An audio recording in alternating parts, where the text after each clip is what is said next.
At General Machinery, we know a broken hydraulic hose or cylinder is never good. That's why we offer full hydraulic cylinder repair and reconditioning along with hydraulic and pneumatic hoses custom made to order while you wait. We'll have you back up and running at General Machinery, Pittsburgh, serving the area since 1912. Now at 6, Joplin police released the name of a suspect killed by officers this weekend. Plus, on Tuesday, the city of Oronogo is asking residents whether or not it should sell its natural gas utility to Spire. I'm Chris Warner with why the city wants the sale and what that could mean for residents. And Missouri's sports teams lead a push to legalize sports gambling in the state. The 4 states' most watched news starts now. Joplin police released the name of an assault suspect who was shot and killed by police. This is KOAM News at 6. Police identified the suspect as 41-year-old Carl Junction resident Joseph Endicott. The JPD says he was shot by officers responding to a call from a victim who says they were being attacked by a man with a weapon. Police have not said what led to the shooting. Endicott died. No officers were hurt. The officers involved have been placed on administrative leave. A Webb City man is dead from a motorcycle crash. It happened near the intersection of Euclid and St. Louis Avenues in Joplin just after midnight yesterday morning. Police say 24-year-old Joseph Chapman was thrown from his motorcycle when he hit a pedestrian island. A car then hit Chapman. He died at the scene.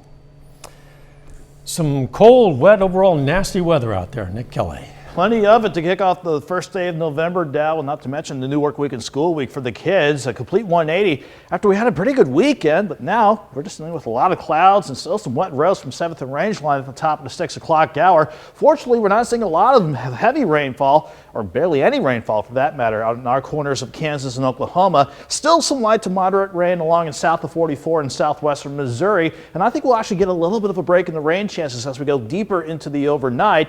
With that said, though, one upper wave is clearing out. The next one out west, that's going to keep rain chances in the forecast, certainly for tomorrow and going into Wednesday. In the short term, though, temperatures quite cool. Lower to middle 40s all across the board. We'll hold in the lower to middle 40s this evening. And despite a break in the rain chances, yeah, it's going to be kind of cold tonight with upper 30s to near 40 to start Tuesday morning out. We'll break down when the rain chances will clear out and when we'll warm up coming up in a bit. Catch you then. The city of Oronogo is asking voters to approve the sale of its natural gas system. KOAM's Chris Warner has more on why the city wants to sell and what it could mean for residents if approved. Mayor Charles Wilkins says there's a number of reasons the city wants to sell the utility to Spire, such as continued maintenance costs. With the increased regulations, increased training, Spire is a large corporation. They're in most of the communities surrounding us, and with their expertise and ability, it will cut down the workload on our public works officials. Mayor Wilkins says they were approached by 2 utility companies in 2019, and the council decided to go with Spire's offer to buy the system.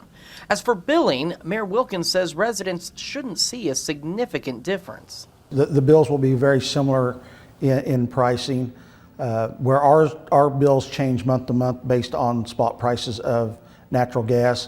Spire's is regulated by the state, and so they can't change prices as often as we have to based on pricing. Officials with Spire agree with Mayor Wilkins on billing, saying the biggest change residents will notice is the bill itself will look different. As for other changes, Spire's Director of Business Development, Brenda Linderer, says they're not planning anything big right now. We are anticipating maybe sometime down the road upgrading their metering equipment into a more automated meter reading device, but currently no specific plans to make any changes to the system. If voters approve the sale on Tuesday, it won't be an overnight change. Spire then has to go to Missouri's Public Service Commission to get approval to add Oronogo to its service area. That can take a while. We're not quite sure. It could be anywhere probably from 6 to 8 months before the process is totally finalized as far as getting approval from the PSC. If approved, Spire would pay the city $620,000 for the system. Mayor Wilkins says they're not spending that money yet, but are looking at things it could pay for, like improvements to City Hall and other projects in the city. We're also wanting to do some things with parks to help improve our parks, to give our residents more places for recreation. In Orinoco, Chris Warner, KOAM News. Of course, a number of our area counties and municipalities have issues on tomorrow's ballot. You can find a breakdown of those issues on our website, koamnewsnow.com. Polls open at 7 a.m. tomorrow, so get out and vote. Missouri sports teams want voters to weigh in on whether to legalize sports betting in the state. Petitioners filed 9 ballot proposals on that issue this week. The St. Louis Cardinals, St. Louis Blues, St. Louis City Soccer Club, and the Kansas City Royals are behind the push. Efforts to pass a law allowing sports betting have failed for years in Missouri's legislature, so the teams want to take that issue directly to voters. 2 weeks after a newspaper discovered a security flaw on a Missouri state website, Governor Mike Parson's administration has hired a company that performs data breach and credit monitoring services. The state signed a contract with Identity Theft Guard Solutions. The pricing sheet shows it would cost taxpayers about $4.5 million to notify the teachers of the potential breach and provide them with credit monitoring. The St. Louis Post-Dispatch discovered the flaw that potentially exposed the social security numbers of an estimated 100,000 Missouri teachers. Governor Parson ordered the Missouri State Highway Patrol to investigate the journalist who uncovered the flaw. Still ahead, the holiday season is unofficially underway as we learn the theme for this year's Joplin Christmas Parade and how you can help keep U.S. service members comfortable and earn some money off your next shoe purchase. When you're looking for comfort, it's November 1st, so goodbye Halloween decorations and hello wreaths and mistletoe. Yeah, that might be a little bit extreme, but the holiday season is getting underway for Freeman Hospital. The hospital today announced the theme of the downtown Christmas parade. Parade goers and participants will be cruising to Christmas this year. Freeman officials say they're excited about the floats they'll see based on this year's theme. We love to see creativity in the float, so people will have a lot of different interpretations for Cruising to Christmas. I bet we'll see some old cars. I bet we'll see some really creative floats. So we just invite everybody to unleash their creativity. You can register for a float online. We have the link in this story on our website. Again, that's koamnewsnow.com. Neosho's Shoe Sensation is making sure our U.S. service members are as comfortable as possible. The store is once again hosting its Socks for Troops fundraiser. Last year, across more than 200 stores, Shoe Sensation collected more than 40,000 pairs of socks. We get to work with a local organization that works with military and veterans, so we can donate it to local. And then they can also give it to everyone that is local, and then also if they have an overabundance, they can send it on to other places that need it. Customers will receive 20% off socks purchased for a donation at Shoe Sensation and $10 off a future $50 purchase. Later, a medical expert says the amount of a drug given to an Oklahoma death row inmate was, quote, insane. But first, we have a few more days of rain chances to track before we can clear things out later on this week. Full forecast up next.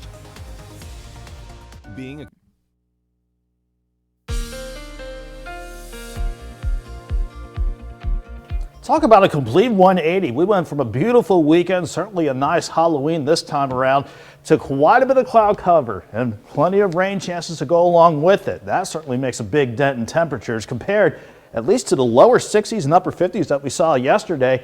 After we dropped back near 40 this morning, that's the best we can do. Sadly, 45 degrees so far at Joplin Regional. Everybody had to make do with mainly mid 40s this afternoon because of an upper level wave coming out of the northern plains. That's what brought in the cloud cover this morning. And once we hit late morning and certainly this afternoon, that wave brought in the rain chances as more of that energy kicked on in. Thankfully, the rainfall hasn't been too heavy. We haven't seen much in the way of accumulation yet, but even the amounts that we've seen so far is only averaging out to about 1/10 of an inch. Hardly a washout, but some of this rain's trying to linger as we continue to get this evening underway. Fortunately, in our corners of Kansas and Oklahoma, we're not seeing much in terms of rain on the radar. If you want to find where the rain's making its way down to the ground, at least the more slightly heavier rainfall, you have to go into southwestern Missouri from about Carthage, Mount Vernon, Red Oak, down south of Table Rock Lake. That's where we have, again, just light to moderate rain. No lightning. We're not worried about thunderstorm chances this evening, but all the rain that we've seen today certainly making for wet roads. So keep that in mind if you're going to be out and about this evening. Otherwise, we're looking cloudy but quiet in Joplin. But 42 degrees, quite cool out there with a northeast breeze at 10. And to add insult to injury, that's why it feels like 36 degrees outside. Most of us are in the lower to middle 40s at the top of the 6 o'clock hour. And with that northeast breeze in place, it's going to stay cool this evening as we hold primarily in the lower to middle 40s. And unfortunately, I see us dropping back into the upper 30s to near 40. So quite a cold start for our Tuesday morning. But we do want to break down some changes that we see in the overall setup. At the surface, we just have high pressure keeping that northeast breeze in place. That's not what's bringing in the rain chances for today and for the next few days, though. This upper level wave brought in the rain chances today. That's on the way out. But look at the upper low out in California and Nevada. That's the next wave on the way in. That'll keep clouds around for tomorrow and keep rain chances in the forecast as well. Again, this evening, the departing wave will take out the bulk of the rain chances once we get past the midnight hour, and I anticipate primarily a dry start to Tuesday morning. Can't rule out a few isolated showers, but doesn't change the fact when we drop back into the upper 30s to near 40, and as we go into tomorrow afternoon, the clouds hang tough, and additional rain works in from the west. That is going to put a limit to how warm it gets, if you want to call these numbers warm for tomorrow. 40 in the morning, 45 by noon. I think the best we can do is 48 degrees with that cool breeze in place. The rain really picks up tomorrow evening and the Wednesday morning, but then that second wave starts to clear out once we head into Wednesday afternoon. So we are going to dry things out once we go deeper into Wednesday. Until it does, additional rain in the forecast could result in about 1/10 of an inch to maybe 1/2 of an inch of additional rain. But again, though, once that second wave clears out, look at how we improve going into the weekend. 51 on Thursday, 55 on Friday, and 60s finally for the weekend. But look at the lows for Thursday and Friday morning. 34 Thursday morning and 32 for Friday morning. Odds are still likely that could be our first frost and maybe light freeze for some of us early in the season, Dow. We just got to get past the rain chances for the next few days first before we deal with that. So anyone who hasn't hauled in the plants off of the decks and the porch, I want to do that pretty soon. Might be a good idea. Possibly. Thanks, Nick. Still ahead, an Oklahoma sheriff's deputy is recovering after he was shot 9 times by a domestic violence suspect. Tonight, we hear from the sheriff who says the deputy's focus is still on others. Visit our website for more information. A surgery professor at Ohio State University says the amount of sedative administered to an Oklahoma inmate during his execution was, quote, insane. Medical experts say it's unclear why an Oklahoma inmate began convulsing and vomiting after the first of 3 drugs used to execute him was administered. But they all agree the dosage was massive compared with what's standard in surgeries. Jonathan Groner is a surgery professor at Ohio State University's medical school and a lethal injection expert. He calls the 500 milligrams of the sedative midazolam administered to John Grant insane. He says there's no data to measure the impact of a dose that size. The Oklahoma Department of Corrections says the execution was carried out in accordance with the agency's protocols. Arkansas is among other states that use that same drug in executions. Oklahoma's Pardon and Parole Board has recommended Governor Kevin Stitt spare the life of death row inmate Julius Jones. The board today voted 3-1 to recommend clemency for Jones and recommend that his sentence be commuted to life in prison with the possibility of parole. 41-year-old Jones has always maintained his innocence in the 1999 shooting death of Edmond businessman Paul Howell. Jones testified via video link from the state penitentiary in McAllister that he was with his family the night of the killing. Several members of the panel agreed that they had doubts about the evidence that led to Jones' conviction. Kansas Democratic leadership is calling for the resignation of a state representative following a domestic battery arrest. Police arrested Democratic State Representative Aaron Coleman of Kansas City Saturday evening. 8 months ago, a legislative committee warned the 21-year-old about his conduct that included allegedly abusive behavior toward young women and girls. House Democratic leader Tom Sawyer says Coleman's constituents and the state of Kansas would be better served if he were to resign and, quote, get the help he badly needs. An Oklahoma deputy is recovering after being shot during a domestic violence call on Friday. But according to the Pottawatomie County Sheriff, Deputy Gary Knowles is more worried about his fellow officers than himself. Reporter Andy Weber has the latest. Want to know how everybody is and making sure everybody's okay. He's concerned about everybody else. Deputy Knowles thinking about others while still hospitalized. The deputy was shot 7 times when responding to a domestic call at a home on Austin Drive in Pott County. What followed was a nearly 10-hour search for Braden Chester, the man who allegedly opened fire on Knowles. Chester and his wife were found dead behind and inside their home around 5 p.m. on Friday. OSBI now working to figure out what exactly happened. We have certain tools that we have for our crime scene agents that are able to document the scene, take measurements, do all of those kinds of things. It's a very tedious and very detailed operation. The sheriff thankful to other agencies that came to help when Knowles was hit. They came running instantly, was right there with him when everything went down, had multiple shots fired at them, estimated roughly 40 to 50 rounds. Booth says support has poured in from friends, family, even from departments across Oklahoma. For us, something like this, it gives everybody that extra boost and comfort and helps them to continue to believe in what we're doing. When Deputy Knowles is discharged from the medical center, he'll have to be in a wheelchair during his recovery. An Oklahoma City company has already donated all the supplies that'll be needed to build a ramp. Fire officials say 4 people have been injured, 1 critically, in an overnight Wichita apartment fire. Firefighters were called around 3 a.m. to the Kingston Cove apartments and found flames coming from a complex. Investigators have not yet released the cause of the fire, but they say the most severely damaged area of the complex is in a building stairwell.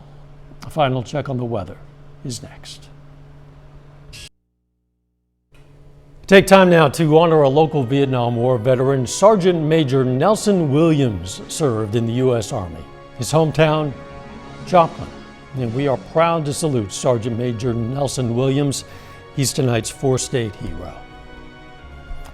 Jordan Hobby joins us now with a look at what's coming up tonight on KOAM News at 9 on Fox 14.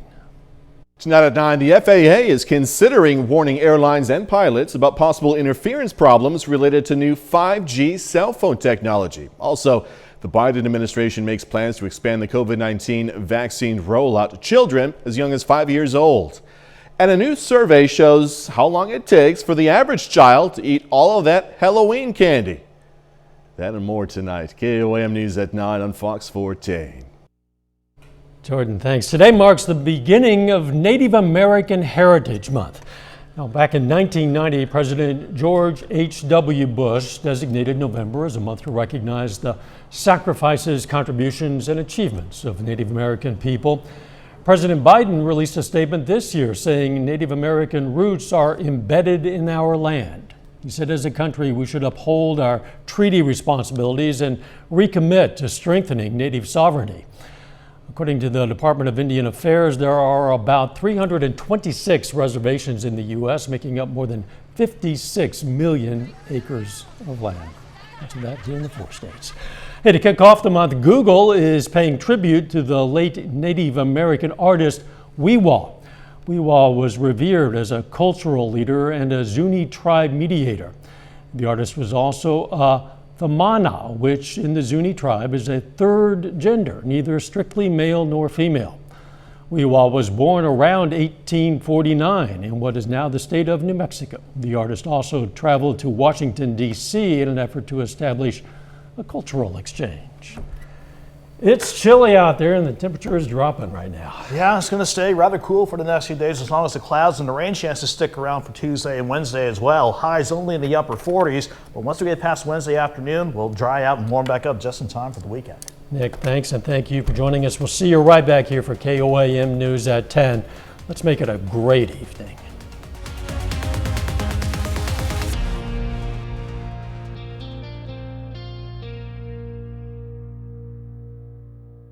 service is provided by the